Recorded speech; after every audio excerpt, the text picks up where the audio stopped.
Welcome back to another episode of Josh Does. Today we're going to be doing another cooking video, and in this video we're going to be cooking a low-carb cake. Now this particular cake is not, it's not keto-friendly, as it does have about 10 net carbs per slice, and as you'll be eating this for dessert, that means you'll have already eaten a meal. So you may not want to eat this if you're doing keto. You might be able to get away with it if you eat a smaller slice, but I like my slices to be about this big, and the slices are about 10 carbs net per slice. About 15 if you don't minus out the fiber. And yeah, so we're going to get started. We're going to need a couple of mixing bowls. First we're going to do the icing. And I'm setting that one aside. So we're going to make a like I said, a keto cake, or let me start a low carb cake, and we're going to be making a low carb icing to go on that cake. And man, it is delicious. You guys are going to love this if you do this recipe. And you only need a couple things to make the icing.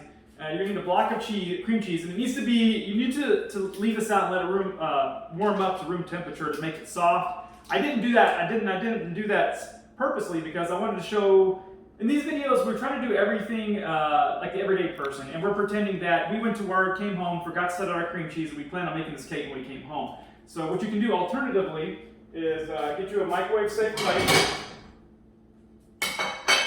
Throw your cream cheese on it, and you can microwave it for, a couple of minutes or whatever, and that's going to soften it up. So that's what we're going to do today, because we're the everyday person in these videos. We're cooking for the everyday person, to show the everyday person they can cook low carb and keto friendly meals for the whole family. I know this is not a meal, this is a dessert, but every once in a while you're going to want a dessert. You're going to want to eat a meal, a nice meal, and then have a nice dessert. So we're going to pop that in for 30 seconds, just to soften it up a bit. And the other thing this recipe calls for is a container of whipped topping. Now this whipped topping does have one sugar, and it has 2 carbs in here. But and that's per serving now, not for this whole container. And it's 2 tablespoons a serving. So that's not too bad. You get 2 tablespoons of this, which is about what's going to be on a slice. It might be 3 tablespoons-ish, or close to it, per slice.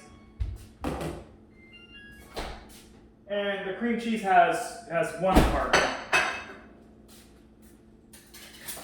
So as you can see, the carb count is just the icing alone is you're already going to be around the 3 carb mark. Maybe even possibly close to 4 carbs just with the icing. But it's not going to be as bad once we get it all done. It's going to be all right. So now you can do this recipe with a whisk or mix it by hand, however you want to do it in a stand mixer. We're going to use this hand mixer here. Yeah, I'm all over the place today. All right, because this just makes the job easier. Now, there's actually a 3rd ingredient. We're going to need this erythritol. Oh, actually, there's 4 ingredients because we also need this honey. Now, I know what you're thinking. Honey, it's got a lot of carbs in it, and it does. This honey has got 17 carbs in it. For, 1 tablespoon. But we're only putting about 1 tablespoon in the whole of the icing. So 1 tablespoon you just split between, you're going to get about, I don't know, I cut it into about 8 to 10 slices or something like that. So it's going to be spread out. It's not that bad. Like I said, it's not keto friendly. It's low carb. It's not keto friendly. It's going to have about 10 carbs in there per slice. And once again, that is depending on how you slice it. So we're going to want to get that whipped topping in there. Now, if you don't have one of these plastic spatulas, definitely get you one. It helps out a lot to get every last little bit of stuff like this whipped topping out of the container, or that cream cheese off of that plate. And later on, we're going to use it to scrape the bowls clean and stuff to make sure we get all of our batter into our cake pan. All right, so we won't need that. We're going to set this aside because we won't need this for a minute.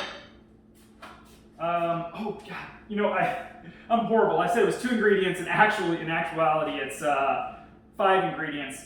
I forgot that I got to add this in there, got to add this in there, and I got to add a lemon in there. Now this lemon, we're going to want the zest off the lemon too. And yes, once again, more carbs.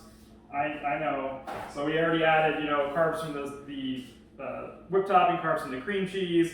We're going to be adding carbs from this lemon. And we're going to be adding carbs from this monk fruit, but this doesn't really have a lot of carbs. Actually, it's a net 0 carbs. It's got 4 carbs, but it's 4 sugar alcohols, so that makes it net 0, and also this honey here.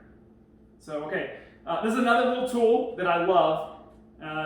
Like 98 cents at Walmart. It's for like zesting and grating. It's perfect for zesting this lemon. And we're gonna want as much of this lemon zest as possible.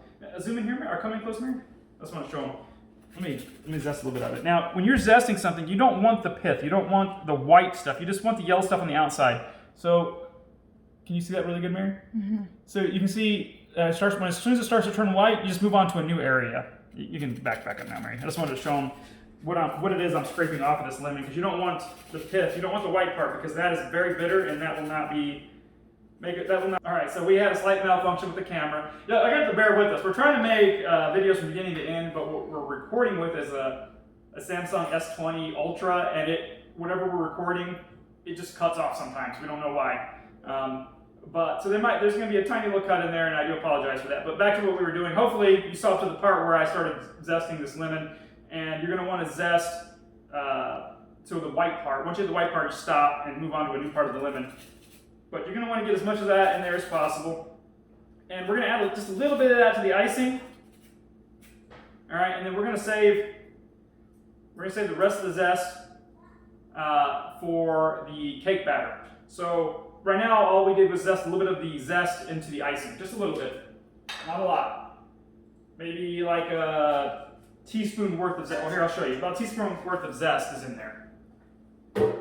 Okay, and so that's for the icing. We're not putting none of the lemon juice in there, and we're not zesting the whole lemon. So we did about a quarter of that lemon in there. Okay.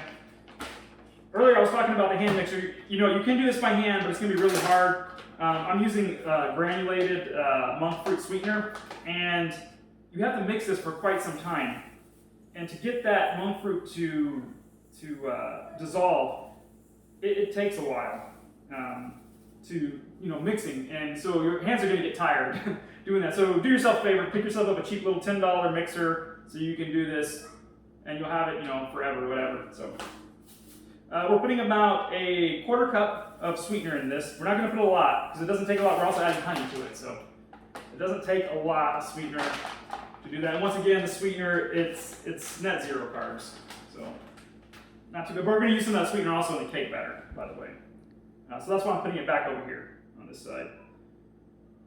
Honey, we're going to put, like I said, about a tablespoon or so of honey in there. Just makes it taste good. I don't like my lid to be sticky, so I wipe it off. All right, so we won't be eating that anymore. I'm going to go ahead and set it over there anyways, though. All right, now we're going to be mixing it. Now, there's a little bit of a technique to mixing this. I normally, what I do is I mix the cream cheese until it's soft first. So, okay, what I actually do is I leave the cream cheese out normally until it's room temperature. I throw it in the bowl, and then I mix it anyway so it gets soft, and then I throw the whipped topping in there, and I mix that in there, and then I throw the zest in there, and then I throw the sweetener and all that in there. My bad. Oh, another thing to do, don't plug this in until you put these in there first. All right, so we had yet another malfunction with our phone, but I think we figured it out. It was a storage issue, and I'm not really sure where it cut off, so I'm just going to catch you up just in case I've lost everything. We have put cream cheese, we have put whipped topping, we have put a little bit of lemon zest, we've put some monk fruit sweetener in here, and we've put some honey. And that's going to be our icing. We're going to mix it up. You can mix this by hand, but the granulated alternative sweetener, it's going to be hard to get it to dissolve if you're mixing it by hand. So it's going to take a while if you're mixing it by hand. So I recommend getting one of these little hand mixers, electric hand mixers for like $10 at Walmart. It's completely worth it. It's going to help make this process a lot easier. Now, I'm not sure from the video if it got the part where I was sticking the tines in there. Don't do what I did. Don't plug this in and stick the tines in, because if you accidentally turn this on with your fingers in there, bye-bye fingers. So, tines in, then we're going to plug it in, and then we're going to mix away. And by the way, this is going to be a little loud, so, in the video, you may be hearing music instead of hearing the mixing. I don't know yet. We'll see how loud it is when in editing. Also, no other also. We're going to mix. We're not going to stick our fingers in the bowl. We're going to start on low.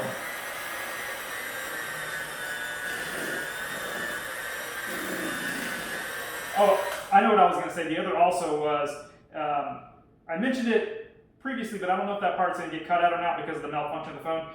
Normally what I do when I do this off video is first of all, I warm my cream cheese up to room temperature. We weren't able to do that this time because we're pretending to be the everyday person. We forgot to warm up our cream cheese, so we had to warm it up in the microwave. But what you're going to want to do is stick the cream cheese in first, whip that around for a little bit until it gets soft, then throw your whipped topping in, whip that into the icing, then your granulated sweetener substitute, and you can add the honey in whenever. All right, so we're gonna mix this up real good.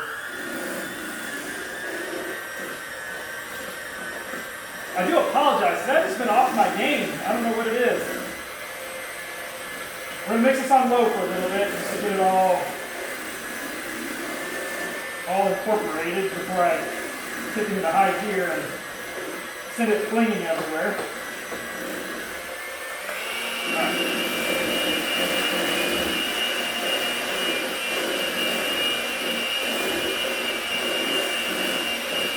And you're going to have to mix this for a little while. Even with this hand mixer, to get that granulated substitute sweetener, you're going to have to really go at it for a bit.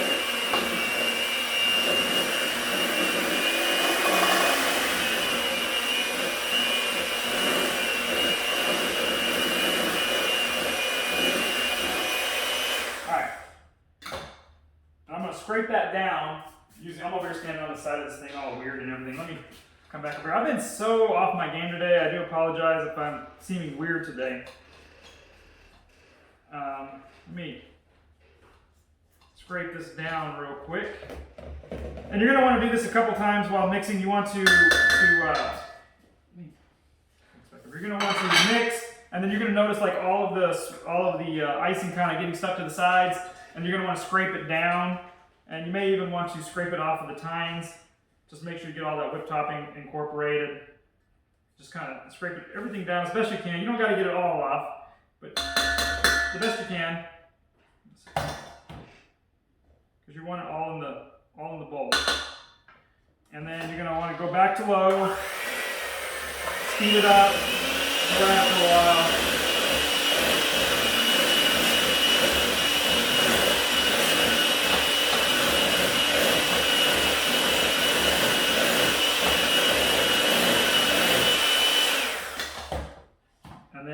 Again, just kind of scrape it off, and like I said, it doesn't got to be perfect, just do the best you can.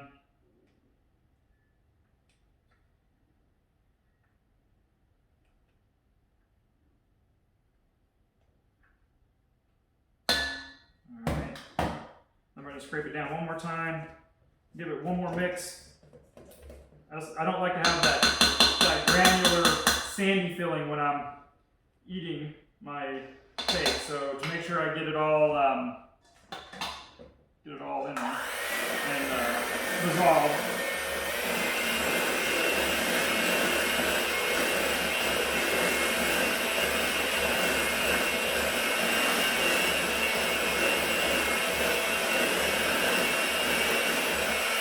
All right, and that's going to be the icing here. All right, sorry about that. I had to pause the video for a second, but we are still right where we left off. Had another malfunction I had to take care of. So anyways, we've got it mixed up.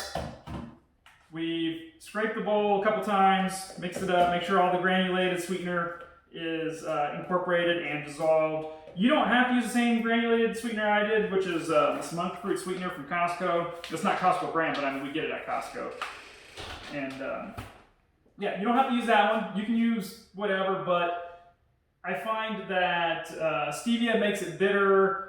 Erythritol, which is basically, I think that it actually has erythritol in there, but mixed with the monk fruit, it tastes better. If you just use straight erythritol, it kind of has like a weird, I don't even know the exact words to express the flavor, but it's kind of like a weird aftertaste. But this works great. You don't get that weird, I don't know, it's like almost like a numb feeling on your tongue. But anyways, yes, so that's what we did, monk fruit. Got it all mixed in there, dissolved. This is gonna go in the refrigerator while we prepare the cake. Okay. So we're going to put some tinfoil. Normally I would put like shrink wrap or something. You could just even put a plate over this. But I'm out of shrink wrap, so I'm just going to throw a little bit of tinfoil over it. And I'm going to drop it in the refrigerator. I know it's a huge waste of tinfoil, but that is what I'm going to do today. Okay, so we're going to get another bowl because we're going to mix our cake batter in here. And, oh, actually, no, we're not going to mix our cake batter in here. We're going to do something. Now, normally I would use that to mix my cake batter, but it takes a, pretty good time to mix your cake batter in that because it's another hefty mixing job. So what we're going to do is we're going to put our cake batter ingredients in this food processor, and that's going to help us make this a lot. Now, I do got to take another short break, but this time we'll keep recording. I'm just going to run these. My daughter, she is patiently waiting for these to lick them off. So I'll be right back. All right, I'm back. So we are done with this mixer. I'm just going to set it out of the way for now. We don't need it. All right. Gosh, I just can't see I'm so off my game today. I apologize. All right, so the ingredients we're going to be using for the cake batter: almond flour, Kirkland brand. This is actually Costco brand. We're going to be using that. Some more of the monk fruit. We're going to be using almond milk, and the reason I have two of them here is because one was almost empty and I wanted to finish that one off. And cream cheese, a little bit of baking powder, and some vanilla extract, and then of course the rest of our lemon. We will be using the lemon juice of this lemon in the cake batter, and we will be using the rest of the zest. And I got a little bit of that icing on there. I don't want to get that in the cake mix. All right, so I'm going to need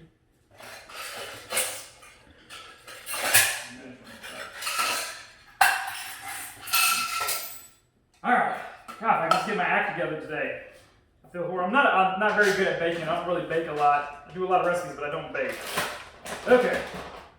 So now, depending on how big and how much cake you're going to mix, this may not work for you. This mixer does just the amount of batter I need for my cake pan.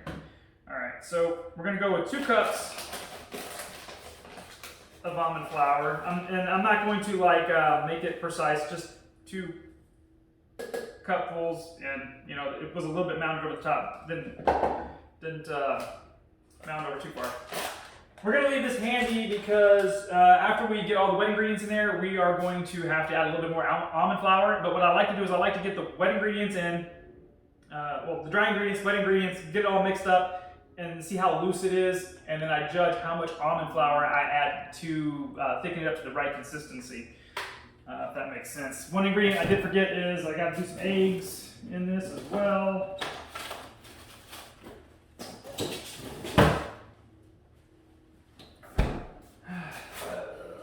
Find something to crack these eggs into. Now I'm gonna little pro tip here. Most people aren't gonna want to add another dish to their cleanup, but this helps a lot not get eggshells in your finished product. So we are gonna use 4 eggs in this.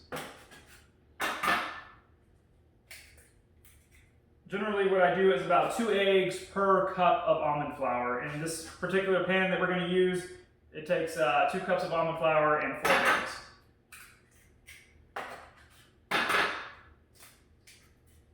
Now, you don't have to beat these eggs before you put them in there. I just wanted to make, the reason I did it in the bowl first is I want to make sure there was no eggshells. I didn't want to accidentally crack an eggshell and try to have to dig it out of the almond flour. And actually, I've already messed up. God, I'm so off my game today. So bad, I apologize. We want to get our dry ingredients into this first and give it a pulse to get it all mixed up. So, let me grab a tablespoon here. Now this is a tablespoon, but we're not going to put a full tablespoon in there. I just don't want to dirty another dish, as I am an everyday person, and I'm just trying to minimize. So about a half a tablespoon of baking powder. And that was just a rough half tablespoon. I didn't measure. I could have got the half tablespoon measure, and I didn't, but that's about what we need. All right, got the dry there. Okay, and then we're going to do 1 full cup of this monk fruit sweetener. have enough. Let's see. Oh, just shy here.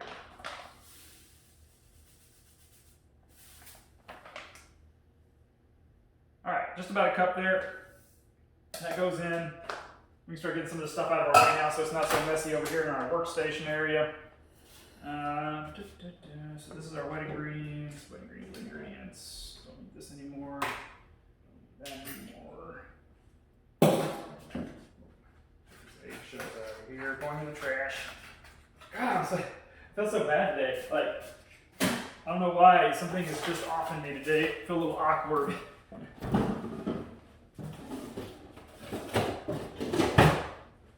Alright, let's try to get this together here. Alright. Move this out of the way so you can see what I'm doing here.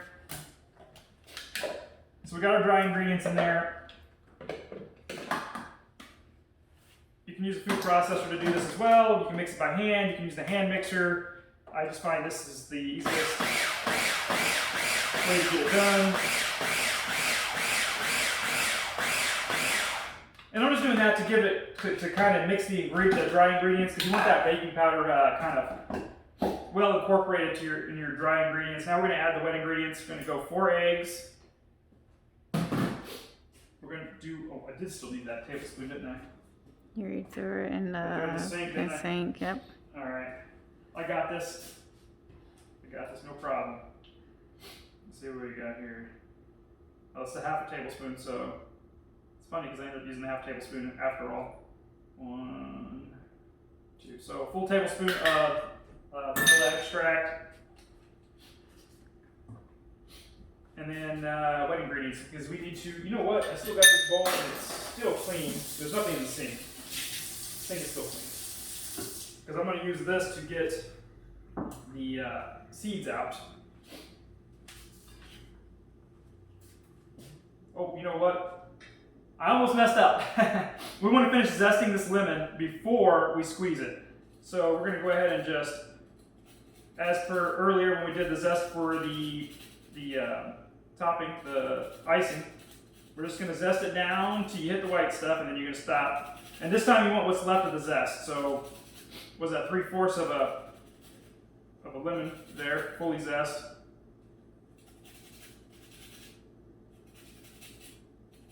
And this gives it such a wonderful flavor. It's crazy.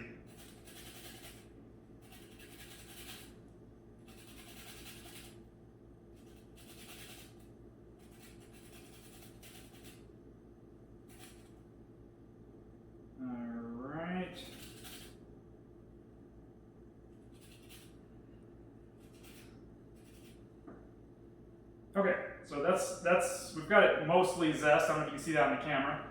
We've got most of the zest off there. Make sure to scrape off the back of your little zester there, or whatever you're using to zest your lemon. Now, you don't have to do that. You don't have to zest it. I mean, you don't have to get the zest if you don't want, or if you just don't have the tool to do it. Don't even worry about it. It's still going to taste great. Just make sure you get as much of that lemon juice in there as possible. Now, of course, lemons have carbs, and they have quite a bit of carbs. But as I previously said, this is not really keto friendly. It's just low carb friendly. I mean, if you consider how many carbs a regular cake has, how many carbs one small slice of regular cake has compared to the 10 carb net carbs you're going to get per slice for this cake, it is definitely a low carb alternative. And you know, it's funny because in most cases, low carb items do not taste as good as the original. And I am going to do a little bit of boasting here. I'm going to say this recipe that I'm doing here, I'm going to say it is pretty damn close to if you've ever had a lemon coffee cake, or just like a lemon cake from the store. That's what this tastes like. It really does. I know there's a lot of people out there be like, oh, they have a keto bread recipe, and they're like, oh, my keto bread recipe, it tastes just like bread, or they're whatever, whatever recipe they're trying to emulate, low carb, it never tastes like the original. Yeah, but in this case, this tastes pretty close, without lying, pretty dang close to an actual cake, but like a lemon coffee cake. And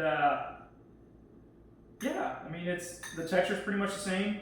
And if you let it sit in the refrigerator overnight before you cut into it, or just save some of it and have it the next day, save it in the refrigerator, it starts to taste like a cheesecake. It even has almost the same consistency of a cheesecake. It's kind of crazy. All right, so we got the seeds out of that lemon juice, and this is juice from a whole lemon. All right. Pause that video for a second, Mary. Alright, sorry for that, another interruption. I know. This video is going to be full of interruptions. I've had to dart off for a couple of different reasons during this video, but this time was to blow my nose. I'm sure you heard me sniffling, and I was about to drip. Alright, so I had to blow my nose. Excuse me. Man, I am really off my game today, for real. It's like, dang. Alright, so next we're going to add the cream cheese, and it's gonna go a whole block of cream cheese for this. So 2 cups almond flour, 4 eggs, lemon juice, vanilla, zest of a lemon, and then we're gonna do this whole block of cream cheese in there. Now the cream cheese does have a little bit of carbs in it, and so does the almond flour and everything else in there. But probably the most carb-heavy thing we put in there was probably the lemon juice. All right. And then we are going to, this is the almost empty one. I'm not going to, normally I don't measure this out. I pour until I think I have enough in there. And generally what I do is, after I get the eggs, the vanilla, and the cream cheese, I usually try to pulse it a few times to see how liquid it is, and then start adding in the almond milk. You could also use coconut milk, macadamia milk, whatever floats your boat. But we're going to do, I'm going to say probably, to get started, it's going to take about, well, that's perfect. I was going to say a cup, and we have about a cup in there. All right, but I'm not going to quite use it all because I don't want to go overboard because then I got to add more almond flour, and I don't want to have to do that. So we're going to go with, we did half a cup of almond milk to start off with.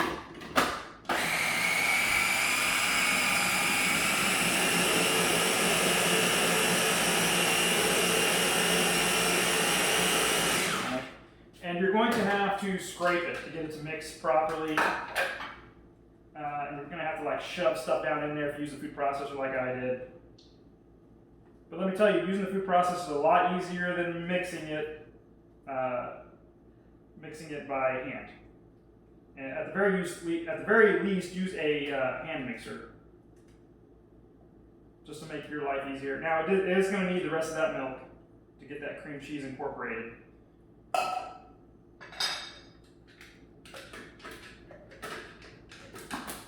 By the time we're done with this batter, it's going to be about the same consistency as a cake batter.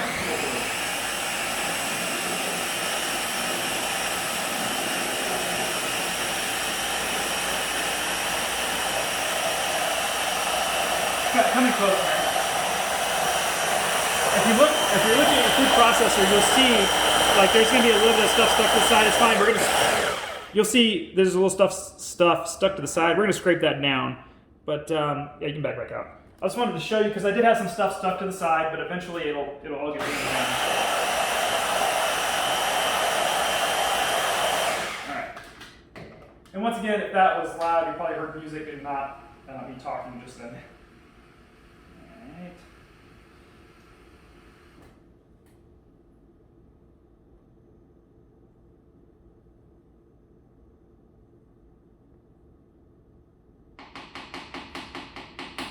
I had a childhood friend ask me for this recipe, and because you can't just say the ingredients that are in it and hope that they can get it right. So hopefully that childhood friend will see this video because there is some techniques involved in making this recipe work. You can't just put the ingredients in and it's going to come out perfect every time. I found, and the reason I'm bringing this up is because I'm going to have to add more almond flour, and I've done this recipe so many times, and I have tried to come up with the ratios for everything, but it never, for some reason, it never comes out the same. I don't know if it's because some almond flours are drier than others or what, but if you put the exact same ingredients, and I give you if I give you a recipe, you put the same exact ingredients, it's going to work for some people and not for others, and that's why we're going to do it the way we're doing it. So, but this is what the reason I want to show that before I show you, because it's going to be really loose right now. And this is what it should look like at this point. It should be almost like liquid. And the reason you want that is because you want all those ingredients to be able to get incorporated really well in an almost liquid state, which is what this is. Otherwise, for some reason, it just doesn't come out correctly. I don't know why. whatever science is behind it, I don't understand, but you're going to want to do it this way. And by the way, the reason I have this plug, the reason I'm able to keep this plugged in is because this is the motor, so I can stir that without worrying about getting my fingers chopped off. All right. Because I know somebody's going to see this and be like, that's so dangerous, he had it plugged in and didn't just messing around with the blades. This is plugged in, and this is the motor, and it's not touching this. Okay.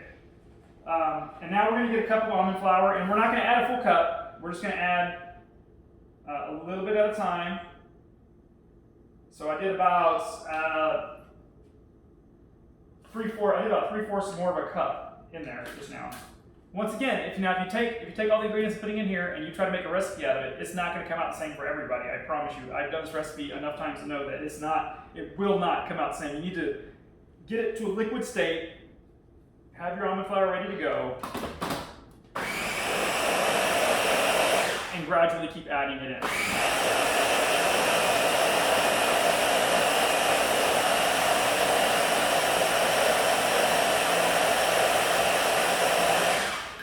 We're just going to keep doing that until we get a cake batter consistency. So I got about another 2/3 of a cup, or maybe 3/4 of a cup there, but I'm not going to put the whole thing in. I did about another half a cup or so. And this is key that you do this now. If you, like I said, if you try to do the ingredients, it's not going to come out the same. You've got to put the ingredients that I said to put in the blender, get it to a liquid state by using almond milk, then come back with your almond flour and keep adding until it's a cake batter consistency.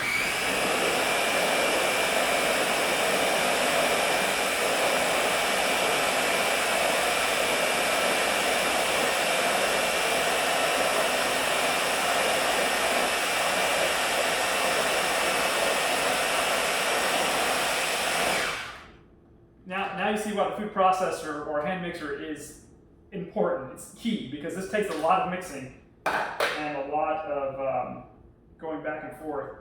You'll see we're getting a little bit thicker. Come in close, man. I wanted to see how thick this is. We're not quite pancake batter consistency. We're still under a little bit, a little bit more. We're going to have a cake batter, pancake batter consistency. We're just shy of that now. Back up now. So we're going to add about another half a cup of almond flour. And hopefully that is going to be the last cup we have to add.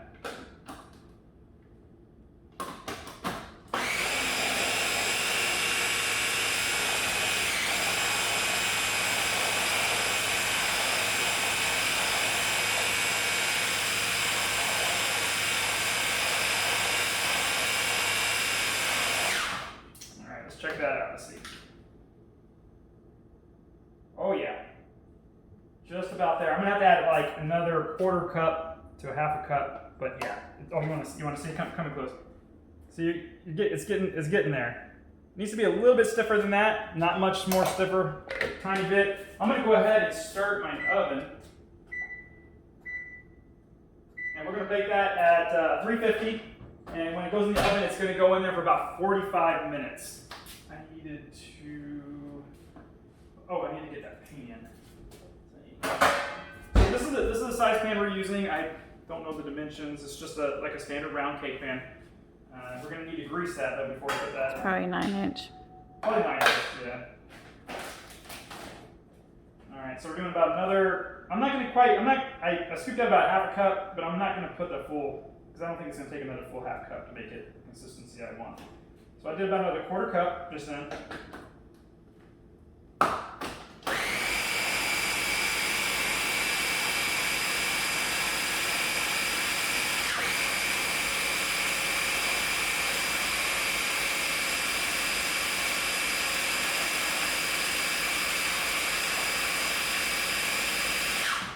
So I think now we're about 5-ish cups roughly in.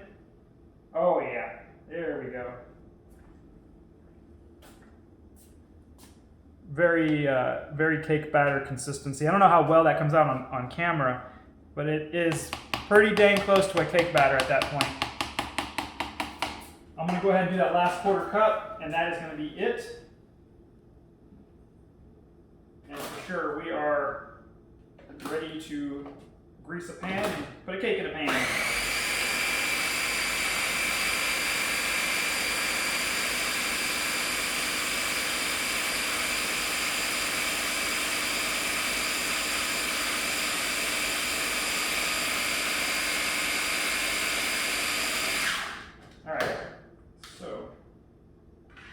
happened to me this time, but something I do want to point out, coming close, Mary, is when you're doing your batter, and if you do it like I did it, when you're adding almond flour to the mix, what might happen is if you're using a food processor like I am, once it starts getting a little bit thicker, the almond flour may sit on top, and you don't want to do that. So add your almond flour, come back and check it, and if it's not going, just use a spatula or a spoon or something. Don't leave your food processor plugged in while you're doing that. That's why I have this, separated motor from here. Push it down in there so that it gets mixed up. And in my case, there was some around the edge of the lid here that I'm going to scrape off, and it's like mostly almond flour. So you're going to want to make sure that gets all mixed in really well. You don't want it to cake up on top.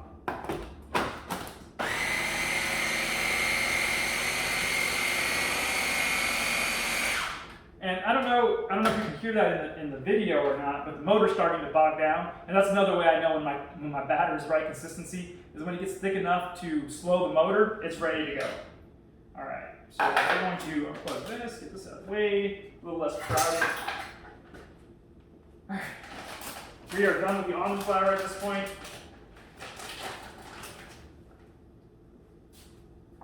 This is empty. I'm going to rinse that out later and put it in the recycling, because we recycle. Good people do. We didn't end up having to open that second almond milk. Alright. Now, I am not an advocate of, I really despise, honestly, cooking sprays just because they are completely unhealthy. Even the olive oil ones, they got propellants in them and stuff that are bad for you. But I do find them convenient, and for the everyday person, if it was just me, avocado oil would go on a napkin, and then I would rub this thing out with avocado oil, which is my favorite oil to use when I'm cooking. But for the sake of speed, the sake of being the everyday person this may be what they can afford as far as something non-stick, you're going to want to make sure you spray it liberally. If you get it nice and greased, when you go to flip this thing out, it's going to be a lot easier to get out of there. And you can see now that the batter is hanging on. See, it hangs onto the blade, and it needs to be that thick. It needs to be thick enough that it's not just going to run off like water. It's got to be cake batter consistency. If you've ever baked a cake, it needs to be roughly the same consistency as a cake batter when it goes in the pan. If it's more liquid than that, it's going to be soft in the center when you take it out of the oven. It really needs to be cake batter consistency for this to work properly. And it really needs to be blended out really well. Now you could increase this recipe as much as you need to fit whatever size cake pan you need if you were baking a bigger cake or something. Just remember I can't give you a recipe because it's not an exact recipe that you can follow because you have to keep adding almond flour, but the basic foundation for this recipe is for every cup of almond flour, 2 eggs, and about roughly about half a stick of cream cheese will make your base, and then add in almond milk until it hits a liquid consistency, and then start adding almond flour back in to thicken it up. And that is the way it works for me. I've tried this many different ways, dozens of times, and the only one that's ever came out close to a real cake is the way I did it here. All right, so this is still heating up. We've got a couple seconds left on that to heat up. So I'll be careful with the blades, they are sharp.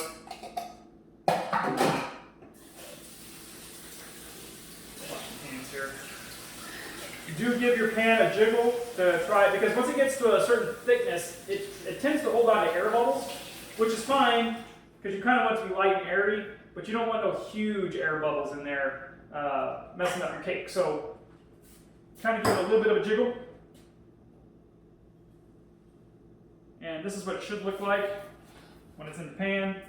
You might see some lumps in there. That's fine. It's going to cook up still just fine.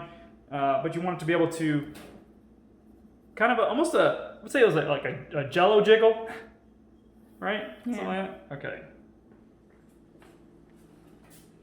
All right, so the oven is about 5 degrees off of hitting 350. I'm gonna go ahead and shove the sucker in there, and then we're gonna set the timer for 45 minutes.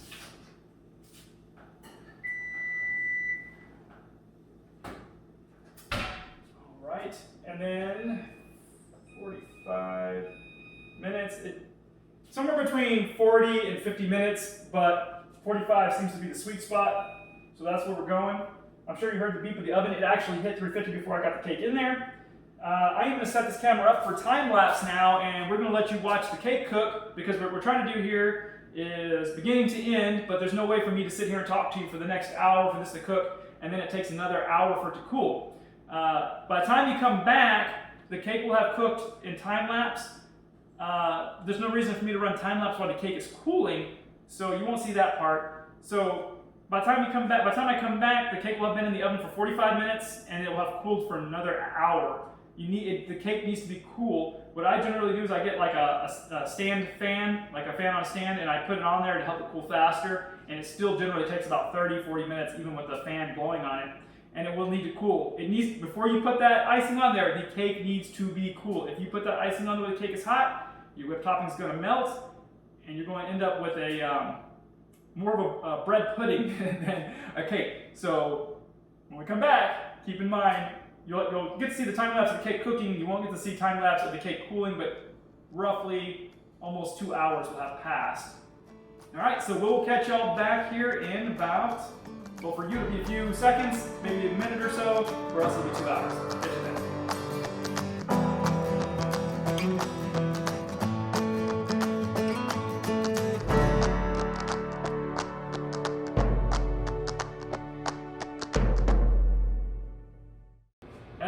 Okay, so welcome back. Our cake has been cooked. You probably saw the time lapse. It is cooled for an hour. Unfortunately, it's still kind of a little hot. Normally, I put it on something so it has good airflow underneath, and I didn't do that. I wasn't thinking, and so it's still hot. But we're going to try to ice it anyways. It may run a little bit, but hopefully yours will be cool enough that when you do it, it doesn't run. We got our icing here that we made earlier. We got a little thing to help us ice the cake here. And I got the bottom of a springform pan here, and this is just going to help me get the cake out of the pan that it's in, and then it'll help me take it off of the little spindle thing here later to put in the refrigerator. And so once your cake is cool, and once again, mine is not cool enough, wait until yours is cool enough to do, before you do this. We're going to flip it over, and if you greased your pan sufficiently like I suggested, you should have a beautiful cake. Some things that we talked about after we got the first half of the video done is I made a mistake. I used a whole brick of cream cheese, and I was only supposed to use 2/3. So when you do the recipe with the two cups of almond flour and the 4 eggs, do 2/3. Oh, I'm sorry. Yes, 2/3 a brick of cream cheese that goes in the cake. The whole brick of cream cheese goes in the icing. All right. So those were a couple of mistakes I made. Oh, and then we calculated the numbers, and it's actually 11 carbs a slice. So there you have it. All right, so we got our cake here. We got the beautiful icing that we made. And come in close, Mary. Look at me. It looks like a cake. It looks like a yellow cake. It's pretty nice. And the icing, I kid you not, it's as long as you kept it in the refrigerator, it's like icing. It doesn't quite taste like icing, but it tastes great. Don't get me wrong. It tastes great. It just doesn't taste like your typical canister of cake icing. And we are going to go heavy on top here because we're going to, form it all the way around.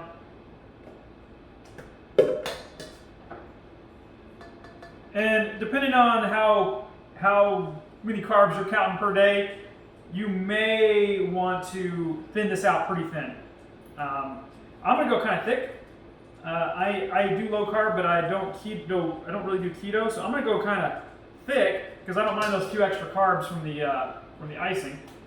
keep in mind the icing had the honey, the monk fruit sweetener, and it's got the whipped topping, and all that's got a pretty hefty count of carbs. Now, if you wanted to do this recipe and you didn't want to have that many carbs, just cut the honey out and maybe do vanilla instead, and maybe don't add the lemon zest to the icing. And if you can find unsweetened whipped top, do that too. That's going to save you a few carbs. But we're not that worried about it because we do pretty good with the way we low carb as it is. I mean, a typical slice of cake, God, I don't even know, I should have looked it up, but I guarantee you it's probably like 30, 40 carbs for a little slice of regular cake with regular icing on it. So this being like 11 carbs per slice is significantly better. And then plus the products that went into it are better than a lot of the processed products that you're going to get from a store-bought cake. So yeah, do this. It tastes really good. And we're just going to form the icing on here. It looks a bit of a mess right now, but it'll slowly start to get better. I may have went a little heavy on the icing here. Now I'm not a professional cake maker or anything, so this is not going to look pretty. It's just going to look okay. It'll be able to pass as a cake. Now, if you have cake decorating skills, man, you could probably make this thing like super duper fantastic looking. I don't. I have not even probably basic cake decorating skills, so I wouldn't even say basic, probably more like super noob. But I can do it good enough that I can make it look decent, and that's what we're gonna do.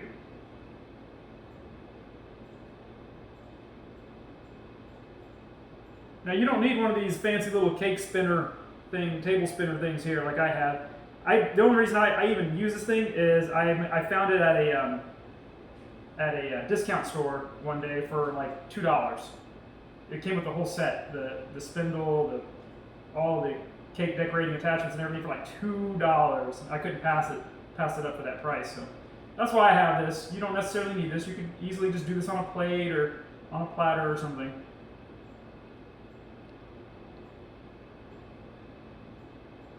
Now for the everyday person, you could just throw the icing right on top of the cake in the cake pan and just leave it like that. It's all going to taste the same in the end.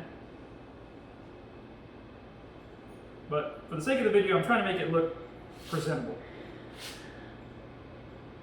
And it's starting to melt already, the icing, because once again, my cake was too hot. I didn't do it the right way. But you're going to want your cake to be cool. As closest to room temperature as you can get it before you start icing it.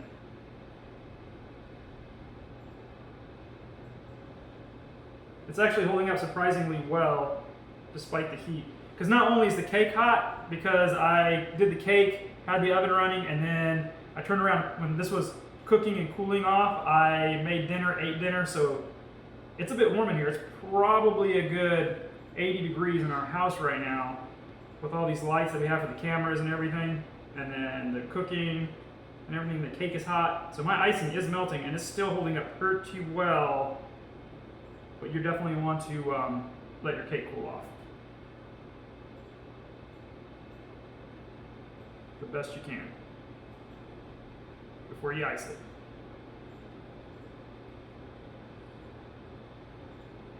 Now my suggestion would be, if you're an everyday person and you're just wanting to have this for dessert for a couple of days, I would make this a day in advance. It really does taste better after it sits in the refrigerator overnight.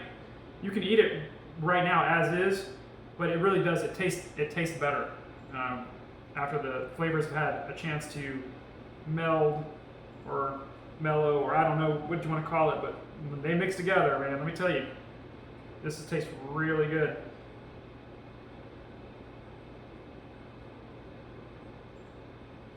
So yeah, just let it sit overnight. Or eat it like this. No judgments. All right. I think that's about it. That's, I'm not gonna, like I said, I'm not gonna go super fancy because I'm not a cake decorator. I don't know what I'm doing here. I'm sure it shows.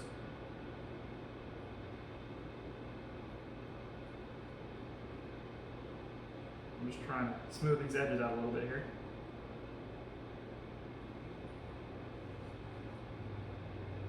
All right, so I'm gonna cut into it just so you can see what it looks like, and hopefully, if all is going well.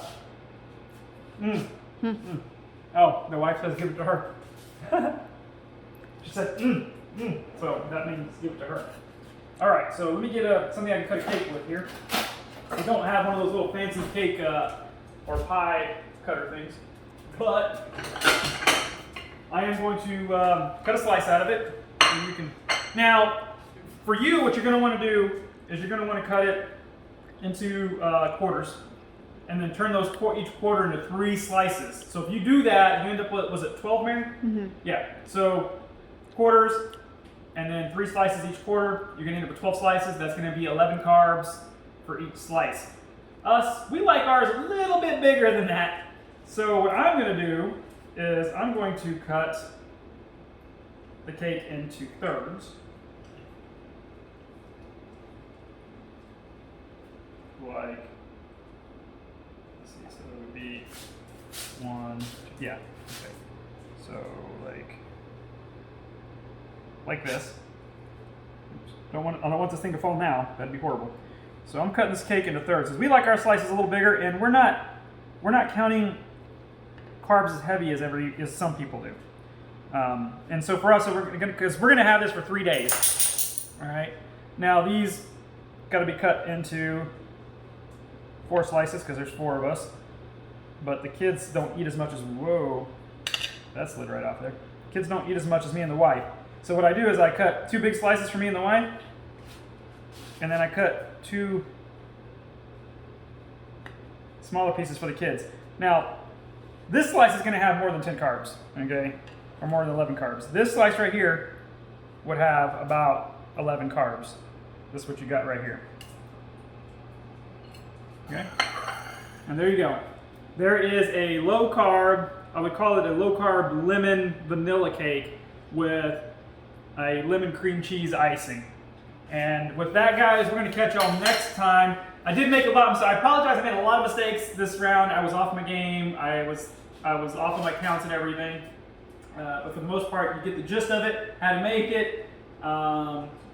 Yeah, so we're gonna catch y'all next week. I don't know what I'm gonna be making next week just yet, but we'll figure something out between now and then. Till then, guys, I'm out.